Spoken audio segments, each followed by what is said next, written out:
Once upon a time, a nation's navy was limited to what it could do on the water. Fighting at sea, firing toward land from the water, or delivering an invading force. It wasn't until the mid-19th century that the first attempts to combine air and sea power were made. In 1849, an Austrian ship tried to drop bombs on Venice using a hot air balloon. The mission failed because the wind changed.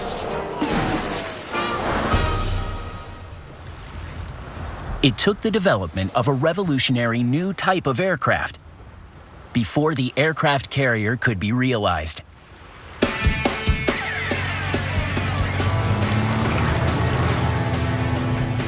The seaplane was the catalyst for a naval engineering revolution. Oh, that is so cool! Dr. Reese Morgan is getting a taste of the challenges early aircraft carrier pilots faced.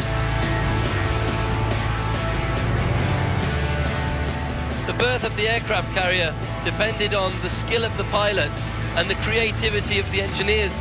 But what we recognize as aircraft carriers today are a long way from the early ideas. The first aircraft carriers were simple transporters. Planes had to be lowered onto the water and launched from the sea surface. Very slow and very dangerous. Those early seaplanes were very flimsy. They were made from wood and fabric, and the sea conditions made it terrible for the pilots. Taking off in rough seas must have been incredibly difficult. We often talk about the bravery of the pilots, but actually, you know, they must have been slightly crazy as well. There had to be a better way.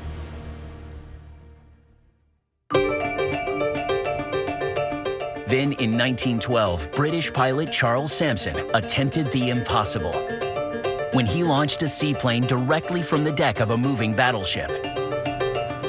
It was Lieutenant Charles Sampson who first attempted to take off from a moving ship.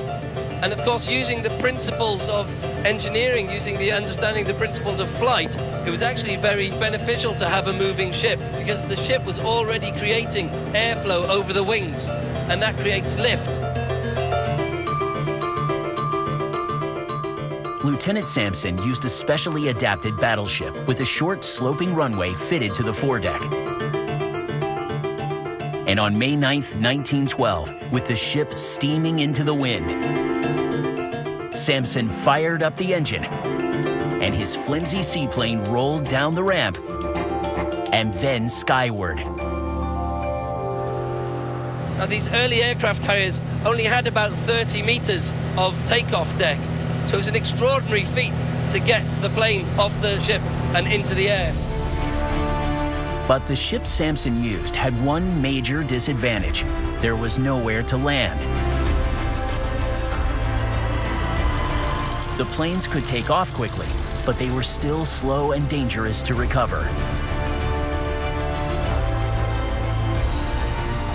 As we come into land, it's going to be incredibly bumpy, but nothing like the kind of conditions that it would have been for some of those early seaplane pilots out in the English Channel and the North Sea.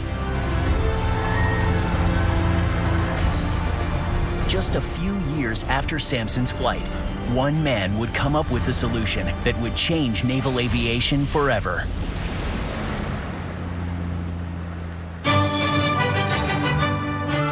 In 1918, shipbuilder William Beardmore created the HMS Argus.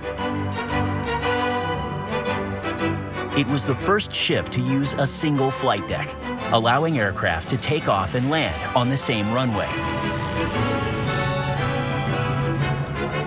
The Argus was fitted with a retractable pilot house in the middle of the runway that could be lowered out of sight during flying operations.